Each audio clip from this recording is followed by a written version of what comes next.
rezim ini akan mengganti pasal 7 Presiden itu bisa dipilih sampai 3 periode. Saya bolak-balik sudah menjelaskan apa-apa terus langsung presiden yang dituduh. Kan saya sudah bolak-balik menjelaskan saya tidak setuju.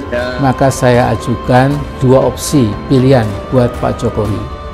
Pertama, turun, resign secara sukarela.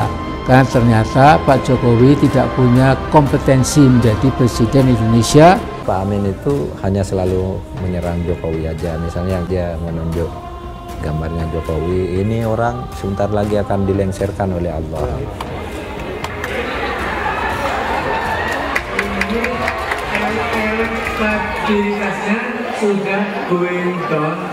Karena itu implikasinya tidak bagus bagi Pak Amin. Kalau ternyata misalnya Jokowi tidak lengser, berarti Allah tidak percaya pada omongan Amin. Lebih dipercaya oleh Allah tuh Jokowi, kan gitu. Menentukan bisa dipilih sampai 3 periode, kira-kira Bapak bagaimana? Itu kan kewenangan partai-partai dan MPR dan parlemen sana, kan di eksekutif. Kenapa harus saya terus yang disorot? Itu ada 3 menurut saya. 1, ingin menampar muka saya. Yang kedua, ingin cari muka. Padahal saya sudah punya muka. Yang ketiga, ingin menjerumuskan. Disertai tentu dengan permohonan maaf yang tulus kepada seluruh bangsa dan rakyat Indonesia, karena Pak Jokowi telah berusaha sekuat kemampuan, ya, namun tidak berhasil. Saya ingin tahu siapa yang bisa menyelesaikan masalah di negeri ini. Tidak ada. Oleh itu sebabnya katakan tidak ada yang berdaya kecuali kita punya kesadaran kolektif membangun demokrasi. Perilaku politik rezim yang benci oposisi, ya, jebakan. Ini menampar muka saya. Pak Amin Rais ngomongnya kayak comberan, hari-hari maki orang, hari-hari menyebutkan tidak ada baiknya Jokowi, tidak ada baiknya pemerintah. Soal amandemen ini beliau menjawab, saya atau pemerintah tidak akan melakukan amandemen baik terbuka maupun terbatas, ya kan? Politikus senior Amin Rais melontarkan dugaan Presiden Joko Widodo akan meminta MPR menggelar sidang istimewa.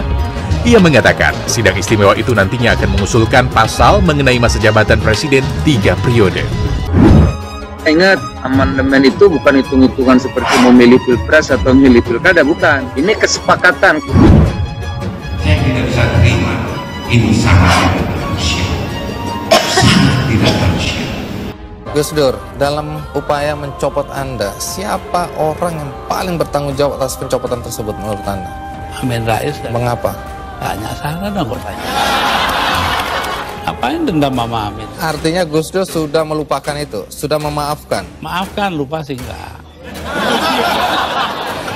Saya sudah pernah selangkah lagi jadi presiden, saya mundur. Padahal kalau saya ngotot pada waktu itu dan Amin Rais tidak melakukan manipulasi, saya presiden secara aklamasi. Tangkap oknum polisi bejat itu yang telah membantai dan membunuh 6 laskar FPI yang tidak berdosa. Karena menurut TAP MPR pada waktu itu, kalau calon presiden yang memenuhi syarat cuma 1, itu diketok palu disahkan oleh MPR. Hanya Pak Amin aja mengatakan 3 calon disahkan, padahal jam 8 pagi ketika pendaftaran ditutup, cuma saya sendiri. Dan saya udah ketawa-ketawa sama teman-teman. Oknum polisi bejat tadi segera dipublikasikan ke publik bahwa polisi benar-benar sudah akan menegakkan keadilan siapapun yang melakukan kezaliman itu. Perilaku politik Pak Amin itu kan orangnya memang keras gitu ya sejak dulu, tapi menurut saya yang belakangan ini agak overdosis gitu. Nampaknya di berbagai tempat. Pak Amin Rais hebat, lokomotif demokrasi, tapi apa dia bisa mengubah Indonesia selama dia menjadi ketua lembaga tertinggi negara? Nggak berubah, korupsi masih banyak, krona-kroni masih banyak. Padahal ketua MPR-nya waktu itu lembaga tertingginya Amin Rais.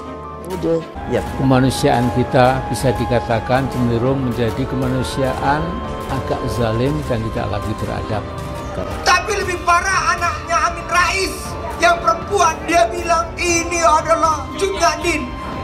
Beliau buat saya ada Cut Nyak Masaki. Kartini Masaki. Taunya. Tapi yang penting memang saya tetap ingin menyampaikan yang sudah membunuh, membantai 6 laskar itu ditangkap.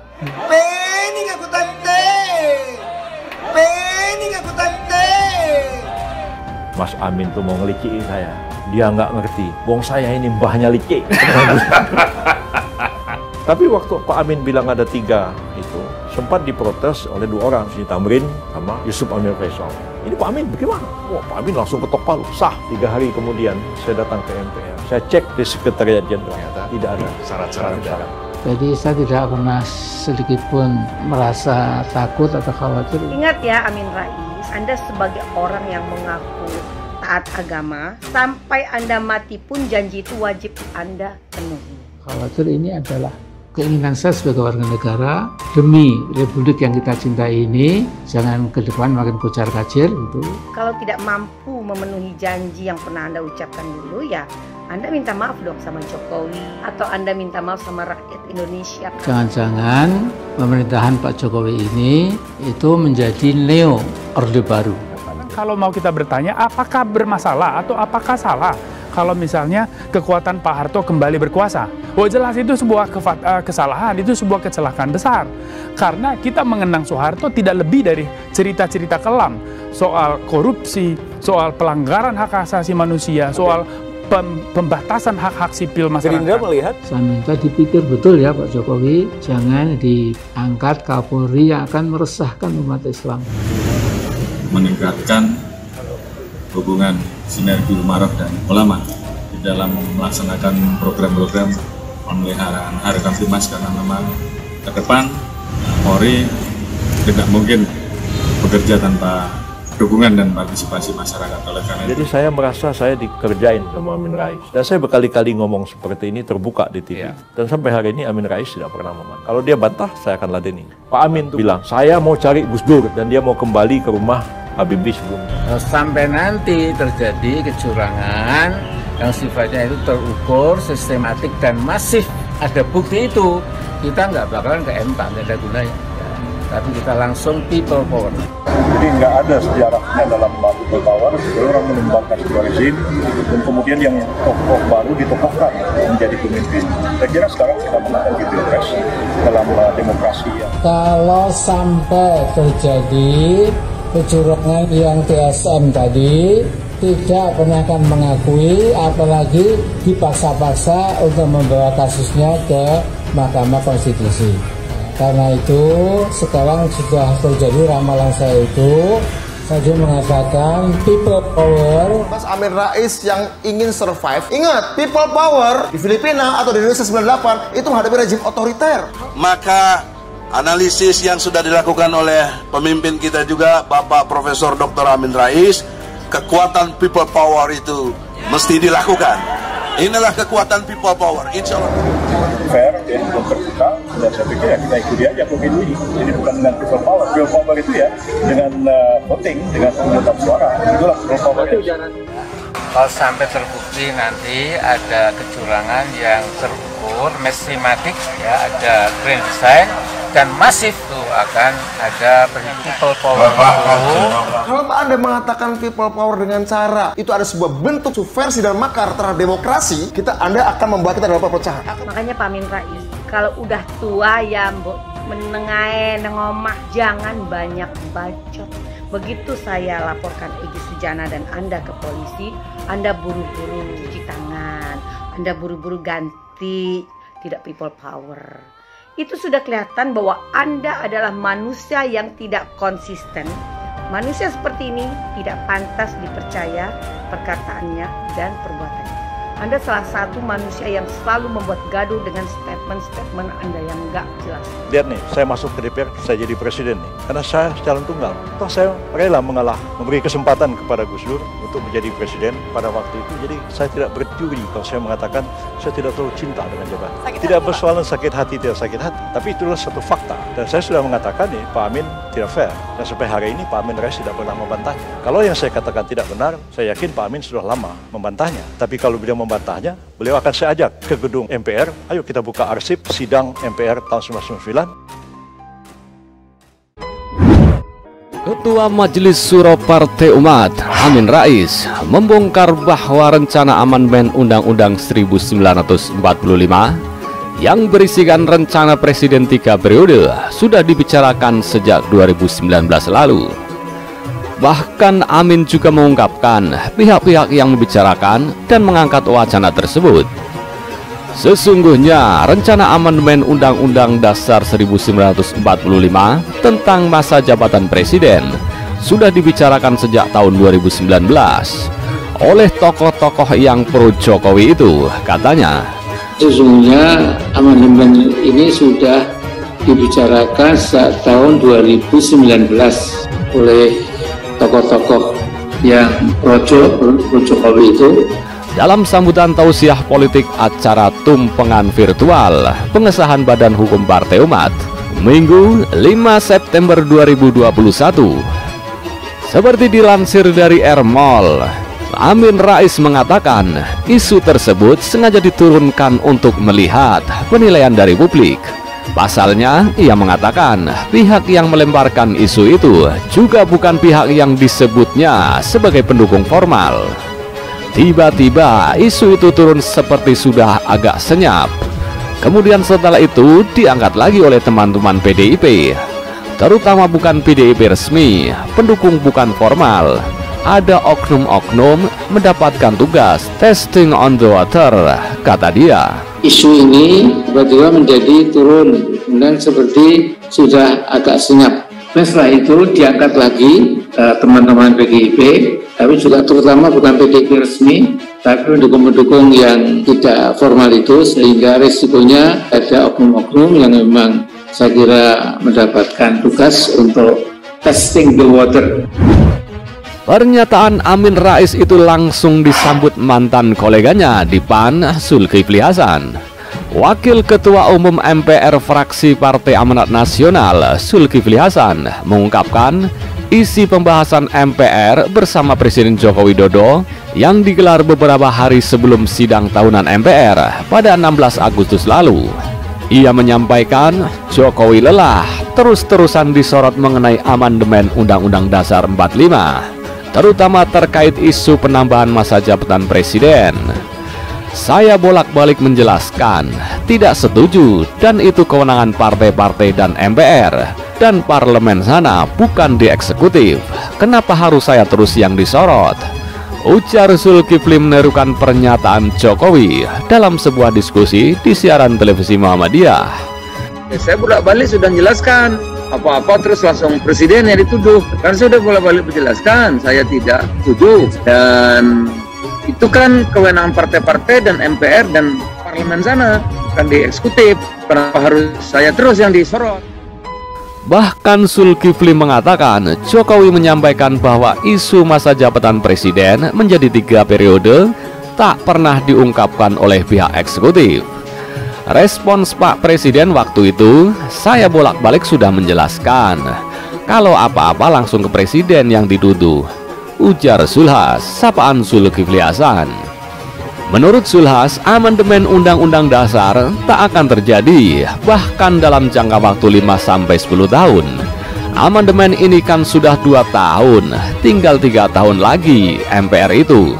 Menurut saya, sulit untuk terjadi. Kalau dikatakan tidak mungkin, jadi sulit sekali, ujar Ketua Umum PAN itu. Selain itu, proses amandemen membutuhkan waktu lama karena perlu menyerap aspirasi semua pihak. Semua orang isi kepalanya beda-beda. Untuk menyatukan itu saja, saya kira 5-10 tahun belum selesai, ujar Zulkifli. Saat ia menjabat sebagai Ketua MPR periode 2014-2019, Zulkifli mengatakan, ada wacana amandemen Undang-Undang Dasar 1945. Saat itu, seluruh fraksi diklaim sudah menyepakati pelaksanaan untuk mengakomodasi pokok-pokok haluan negara atau PPHN. Amandemen itu bukan hitung-hitungan seperti memilih pilpres atau memilih pilkada, bukan. Ini kesepakatan karena harus 3/4, tidak mudah. Nah, setelah 3 tahun barulah disepakati satu saja, yaitu perlunya kita, pentingnya pokok-pokok haluan negara. Namun hal tersebut urung terlaksana karena MPR memikirkan pemilu 2019. Zaman saya sudah memungkinkan untuk amandemen, tapi tidak terjadi, apalagi sekarang, ujar Ketua Umum PAN itu. Nah, di zaman saya aktif diskusi berbagai kalangan, termasuk ke pimpinan pusat Muhammadiyah, PNU, ke kampus-kampus, dan juga mengundang berbagai kelompok masyarakat. Itu lebih kurang 3 tahun. Tapi situasinya tidak seperti sekarang, tidak seperti hari ini ya. Tanggapan juga datang dari PDI Perjuangan. PDIP meminta Ketua Umum Majelis Syuro Partai Umat, Amin Rais, tak asal bicara soal orang yang mengangkat wacana Presiden 3 periode. PDIP mengaku taat pada konstitusi soal Presiden cuma 2 periode. Tunjuk hidung saja siapa, yang jelas bukan PDI Perjuangan. Jangan ngelantur, justru kita benar-benar harus taat pada konstitusi dan semangat reformasi yang membatasi masa jabatan presiden untuk 2 kali masa jabatan, kata Ketua DPP PDI Jarod Saiful Hidayat kepada wartawan Senin 6 September 2021. Jarod mengungkit soal semangat reformasi. Baginya, reformasi lahir untuk mengakhiri kekuasaan yang tak terbatas pada Orde Baru. Awal gerakan reformasi bertujuan untuk mengakhiri pemerintahan Orde Baru yang syarat dengan KKN akibat tidak ada batasan masa jabatan secara jelas dan tegas dalam pasal 7 Undang-Undang Dasar 1945. Katanya, pasal ke-7 Undang-Undang Dasar 1945 yang dimaksud oleh Jarod adalah pasal soal jabatan presiden dan wakil presiden sebelum amandemen Undang-Undang Dasar 1945. Sebelum amandemen, pasal 7 tidak membatasi periode presiden. Seperti ditulis, presiden dan wakil presiden memegang jabatan selama 5 tahun dan sesudahnya dapat dipilih kembali. Kemudian pasal itu diubah dalam amandemen, terdapat batasan periode presiden. Pasal tersebut berbunyi, presiden dan wakil presiden memegang jabatan selama 5 tahun dan sesudahnya dapat dipilih kembali dalam jabatan yang sama, hanya untuk 1 kali masa jabatan. Jarod meminta agar semua pihak tidak saling tuduh, terlebih soal isu presiden 3 periode. Menurutnya, lebih baik setiap tokoh bersinergi untuk mengatasi pandemi COVID-19.